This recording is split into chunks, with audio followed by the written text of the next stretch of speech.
بسم اللہ الرحمن الرحیم۔ ایک اندھے آدمی کا سبق آموز کہانی۔ ویڈیو آخر تک ضرور دیکھنا، امید ہے بڑا مزہ آئے گا۔ ایک اندھا آدمی ایک 5 اسٹار ہوٹل میں گیا۔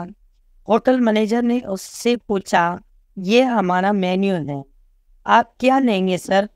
اندھا آدمی: میں اندھا ہوں، آپ مجھے اپنے کچن سے چمچ کو کھانے کی اشیاء میں ڈبو کر لا دیں، میں اسے سون کر آرڈر دوں گا۔ مینیجر کو یہ سن کر بڑی حیرانی ہوئی۔ اس نے دل ہی دل میں سوچا کہ کوئی آدمی سون کر کیسے بتا سکتا ہے کہ ہم نے آج کیا بنایا ہے، کیا پکایا ہے۔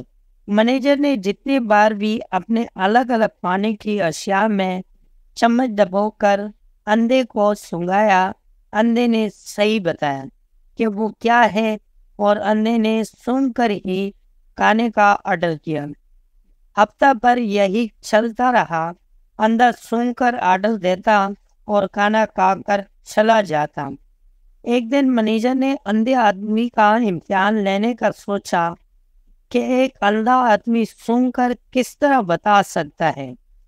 مینیجر کچن میں گیا اور اپنی بیوی شگفتہ سے بولا کہ تم چمچے کو اپنے ہونٹوں سے گیلا کر دو۔ شگفتہ نے چائے کے چمچ کو اپنے ہونٹوں پر رگڑ کر مینیجر کو دے دیا۔ مینیجر نے وہ چائے کا چمچہ اندھے آدمی کو لے جا کر دیا اور بولا، بتاؤ آج ہم نے کیا بنایا ہے۔ اندھے آدمی نے چمچ کو سونگا اور بولا، او مائی گاڈ، میری کلاس فیلو شگفتہ یہاں کام کرتی ہے۔ دوستوں، آج کی ویڈیو آپ کو کیسی لگی؟ امید ہے کہ ویڈیو پسند آئی ہوگی۔ اگر ویڈیو پسند آئی ہو تو ویڈیو کو لائک کر لیں، کمنٹ میں اپنے رائے کا اظہار ضرور کر لینا، اور چینل کو سبسکرائب کرنا مت بھولیں۔ ملتے ہیں اگلی ویڈیو میں، تب تک کے لیے اللہ حافظ۔